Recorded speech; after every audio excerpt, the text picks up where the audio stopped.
पिछले 2 सत्रों में हम राज्य की अवधारणा, राज्य राष्ट्र के संबंध इत्यादि पर चर्चा कर आए हैं और भारत में राज्य की चर्चा की शुरुआत पे से पहले या प्राचीन भारत में राज्य की चर्चा की शुरुआत से पहले इसका जो इतिहास लेखन हुआ है उसकी आज हम चर्चा करेंगे। इसका जो इतिहास लेखन है या हिस्टोरियोग्राफी है वो एमए के स्टेट इन इंडिया नामक जो प्रश्न पत्र है उसके पाठ्यक्रम का हिस्सा भी है और ये जानना ज़रूरी भी है कि प्राचीन भारतीय राज्य व्यवस्था पे कैसे और क्या लिखा गया और इसको इतिहास विद्वानों ने किस प्रकार इसको डील किया है। तो देखिए, प्राचीन भारतीय राज्य व्यवस्था पे इतिहास लेखन की शुरुआत 19वीं शताब्दी में हुई और ये जो प्राचीन भारतीय राज्य व्यवस्था का जो इतिहास लेखन है वो कमोबेश जो हमारा राष्ट्रीय आंदोलन है उससे जुड़ा हुआ है, क्योंकि जो राष्ट्रीय आंदोलन था वो एक राजनीतिक आंदोलन था और वो जो औपनिवेशिक सत्ता थी, ब्रिटिश सत्ता थी, उससे राजनीतिक अधिकारों की मांग कर रहा था। उस संदर्भ में जो हिस्ट्री को रिविजिट करना या प्राचीन या मध्यकालीन भारतीय समाज, भारतीय राज्य व्यवस्था के ऊपर चर्चा करना, उसके ऊपर आरोप प्रत्यारोप होना, दोनों ही पक्षों ने हथियार की तरह इस्तेमाल किया इस चीज़ को। अर्थात जो साम्राज्यवादी लेखन था वह निरंतर ये कहता रहा कि भारत में राज्य निरंकुश रहा है और इसकी शुरुआत तो प्राचीन पश्चिम से होती है, क्योंकि अरस्तु की एक बड़ी प्रसिद्ध उक्ति है जिसको आधुनिक काल तक इतिहासकार यूज करते रहे हैं या साम्राज्यवादी लेखन में इस्तेमाल होती रही है। अरस्तु ने कभी एक बार कहा था कि जो पूर्वी समाज है वो निरंकुश है या शासकवाद निरंकुश है और इसके लिए एक टर्म बड़ी इस्तेमाल होती रही, खासतौर से 19वीं शताब्दी में और 20वीं शताब्दी की शुरुआत में, और वो है ओरिएंटल डेस्पोटिज्म। ये माना गया कि जो पूर्वी जो समाज है या खासतौर से जो भारत है वहाँ राज्य जो है वो अत्यंत निरंकुश है, राज्य सत्ता निरंकुश रही है। शासक जो है सिर्फ कर वसूलने के लिए रहे हैं, जैसे एडवर्ड गिब्बन ने लिखा, जिन्होंने decline and fall of the Roman Empire लिखा था, उन्होंने भी लिखा कि पूरा प्राच्य इतिहास पराक्रम, महानता, उत्कर्ष और पतन का विच्छिन्न इतिहास है। ग्रीन ने भी कहा कि पूरी दुनिया के साम्राज्य मुख्यतः कर वसूलने वाली संस्थाएं हैं। हालांकि जब हम 17वीं शताब्दी के यूरोपीय राज्यों को देखते हैं तो वो हमें अत्यंत निरंकुश नजर आते हैं, जहाँ राजा अपने आप को ही कानून कह रहा होता है। तो इस तरीके से जो इस तरह का जो लेखन था वह भारतीयों को जो राजनीतिक उनकी राजनीतिक मांग थी उसको नैतिक रूप से कम करने के लिए था। तो ये जो हम जिसकी चर्चा कर रहे हैं यानी कि राज्य के ऊपर इतिहास लेखन, वह मैं यहाँ ये कहना चाह रहा हूँ वह हमारे राष्ट्रवादी आंदोलन से सीधे जुड़ा हुआ है। इसकी शुरुआत कैसे हुई इस लेखन की? तो इसकी शुरुआत 1857 की क्रांति के बाद ही हो जाती है।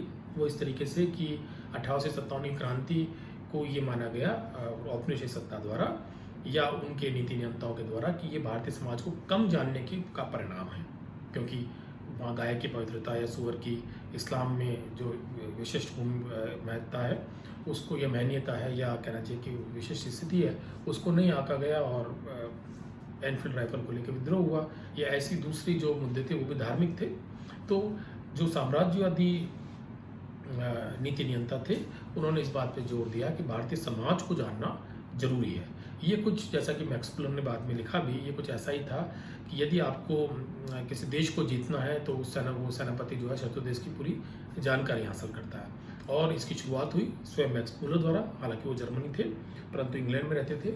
उनकी एक बहुत बड़ी लंबी श्रृंखला है sacred book of the east, उसमें जो प्राचीन भारतीय ग्रंथ है उनका अनुवाद किया गया था।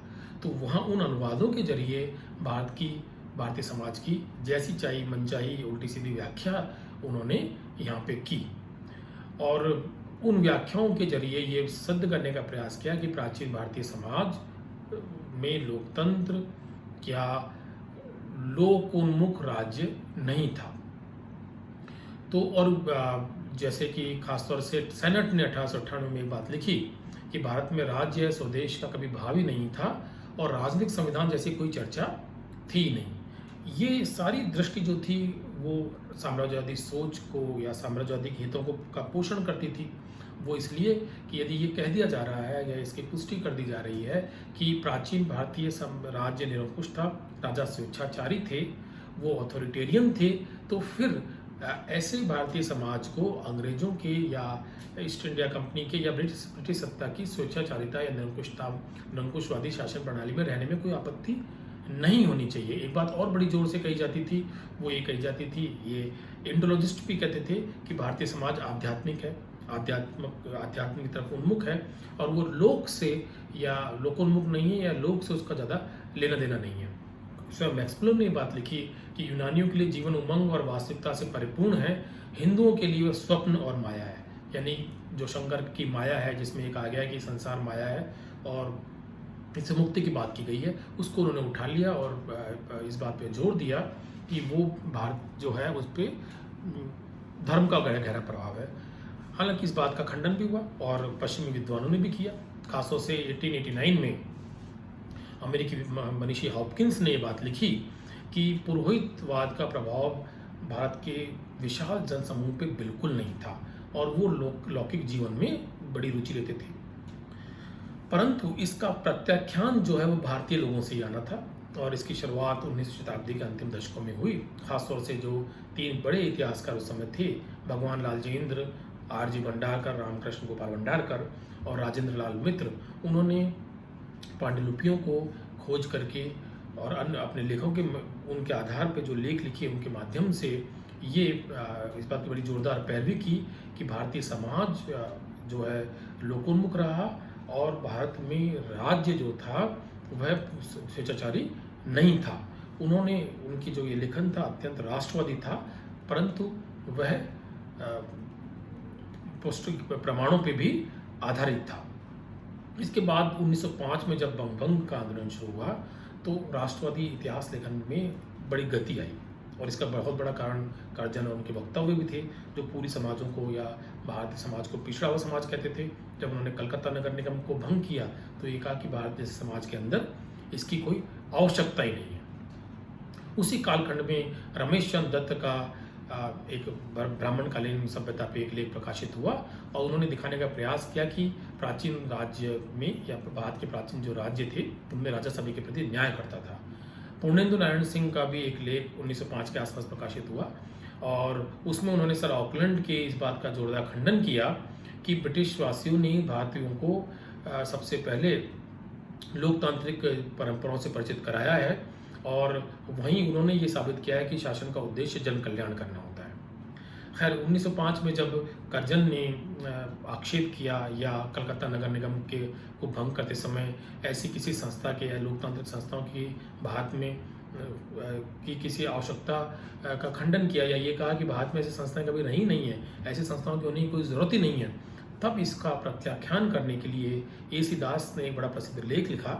1907 का उनका ये लेख है और उसमें उन्होंने कहा कि हिंदू समाज जो है स्वेच्छाचारी शासन का कभी अभ्यस्त नहीं रहा और यहाँ लोकतंत्र का अस्तित्व रहा है।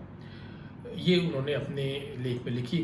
एक साल बाद उनका एक और लेख प्रकाशित हुआ जिसमें प्रकारांतर से कलकत्ता नगर निगम में निर्वाचित प्रतिनिधियों के विरुद्ध जो कर्जन का आक्षेप था उसका प्रत्याख्यान करते हुए उन्होंने कहा कि ब्रिटिश शासन में हमें जैसा स्थानीय स्वशासन प्राप्त हो रहा है उससे बहुत बहुत बेहतर स्थानीय स्वशासन प्राचीन काल में विद्यमान था। और संयोग से इसके 4 वर्ष बाद ही अर्थात 1911 में चोल प्रशासन के ऊपर प्रोफेसर S.K. अयंगार का एक लेख छपता है, जिस लेख में उन्होंने उत्तर मेरू अभिलेख का हवाला दिया, यानी कि एक वैज्ञानिक साक्ष्य उन्होंने प्रस्तुत किया और ये कहा कि चोल शासन प्रणाली के अंदर गांव का शासन पूरी तरह से लोकतांत्रिक था। वो ऑटोनोमस थे, गांव स्वशासित थे और स्वशासन की जो पद्धति थी वो लोकतांत्रिक थी और चुनावों के जरिए जो प्रतिनिधि चुने जाते थे। ये उत्तर मेरू अभिलेख में लिखा हुआ था और उसी साक्ष्य का हवाला देते हुए प्रोफेसर S.K. अयंगार ने इसको पुष्टि की या इसको जनसामान्य भारतीय समाज के सामने रखा। इस क्रम में जब ये जो 1905 के बाद का जब राष्ट्रवादी आंदोलन था उसने एक और भी काम किया प्रकारांतर से, वो ये था कि प्राचीन भारतीय समाज की को जानने की प्रवृत्ति को और ज्वलंत किया। या इस राष्ट्रवादी आंदोलन ने बंगभंग के बाद जो राष्ट्रवादी आंदोलन शुरू हुआ उसने राष्ट्रवादी चिंतन में एक उत्प्रेरक का काम किया और बहुत सारे विद्वान जो है अतीत को खोजने लगे और उसका एक बड़ा परिणाम ये निकला कि बहुत सी पांडुलिपि खोजी गई और उनमें जो सबसे महत्वपूर्ण पांडुलिपि इस कालखंड में खोजी गई वह थी कौटिल्य का अर्थशास्त्र। श्याम शास्त्री ने इसे खोजा था और 1909 में इसे जब प्रकाशित कराया तो भारतीय राज्य के बारे में बहुत से जो विचार थे उनका खंडन अपने आप हो गया। अर्थशास्त्र एक विशद रचना थी राजनीति के ऊपर और उसमें राज्य की प्रगति पे अच्छा खासा प्रकाश डाला गया था। उसमें कौटिल्य के इस तरह के श्लोक थे कि प्रजा हिते हितम राजा प्रजनां च सुखे सुखम, अर्थात प्रजा के हित में राजा का हित है, प्रजा के सुख में ही राजा का सुख है। तो उस कौटिल्य की का जो अर्थशास्त्र है उसने पश्चिम के दोनों ही विचारों का प्रत्याख्यान किया। एक तो ये कि भारत में एक सुगठित राज्य नहीं था और दूसरा ये कि भारत का जो राज्य था वो लोकोन्मुख नहीं था।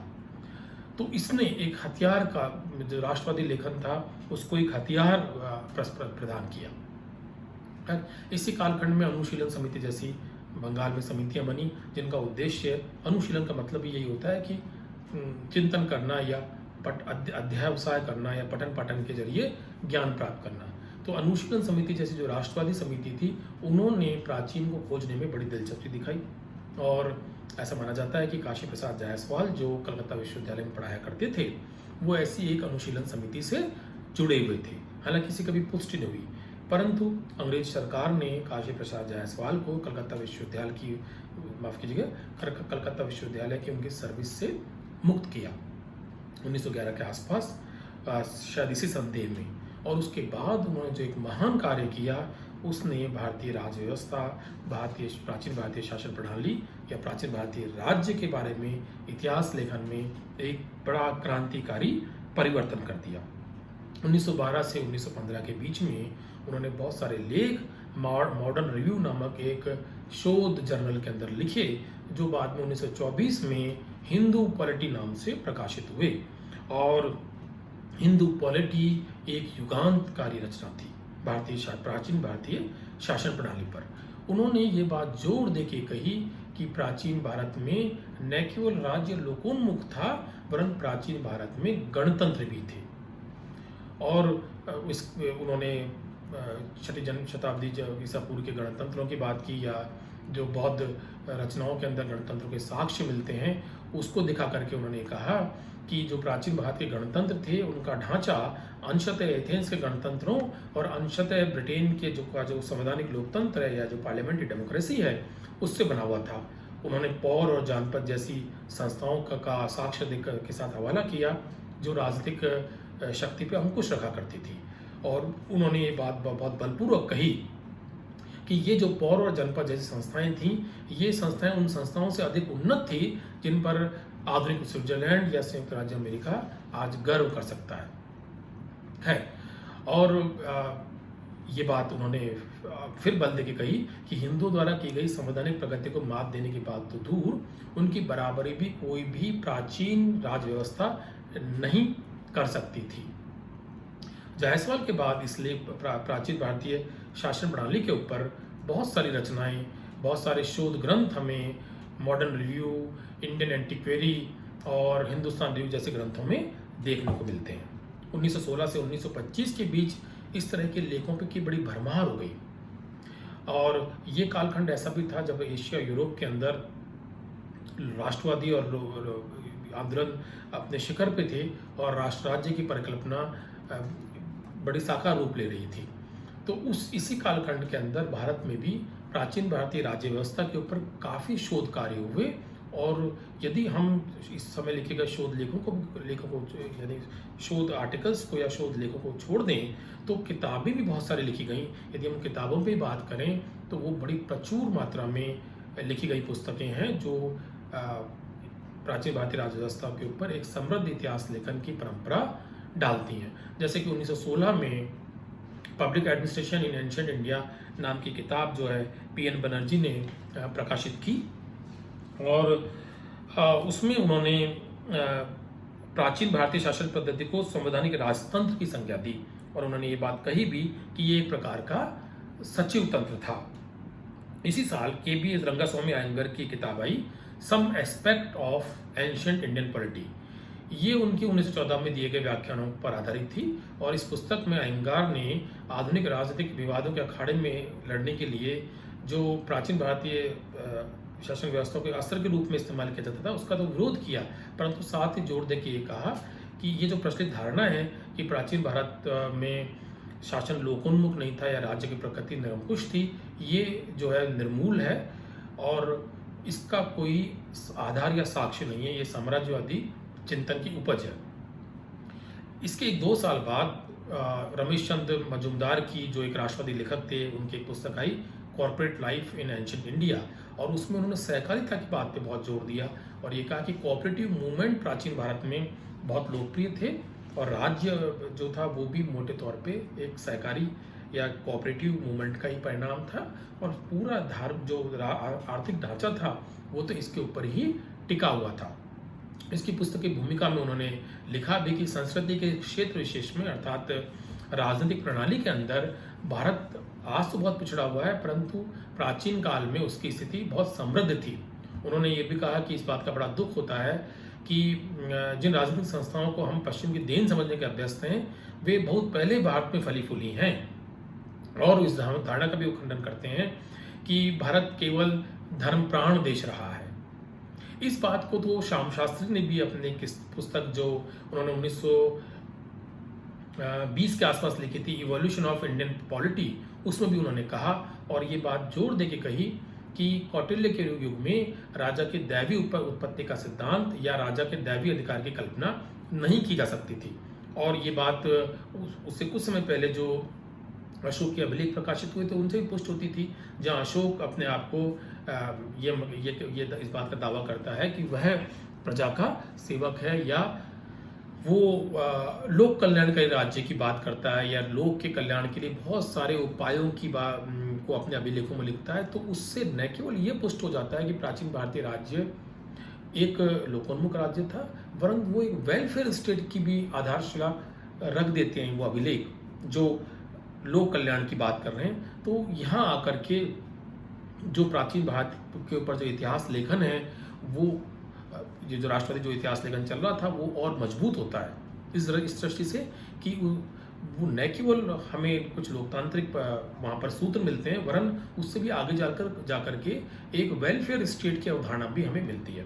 खैर 1927 में किताब और आई A.N. लॉ की aspects of ancient Indian polity. इसमें उन्होंने उनका इसमें एक अध्याय था the religious aspect of ancient Hindu polity, अर्थात प्राचीन हिंदू राजव्यवस्था के धार्मिक पक्ष। उन्होंने लिखा कि जो भारत की जो राजनीतिक प्रणाली थी वो पूर्णतः धार्मिक जो परंपराएं थी उनसे असंपृक्त रहती थी, कट ऑफ रहती थी और उनका जो है धार्मिक परंपरा से कोई लेना देना नहीं था।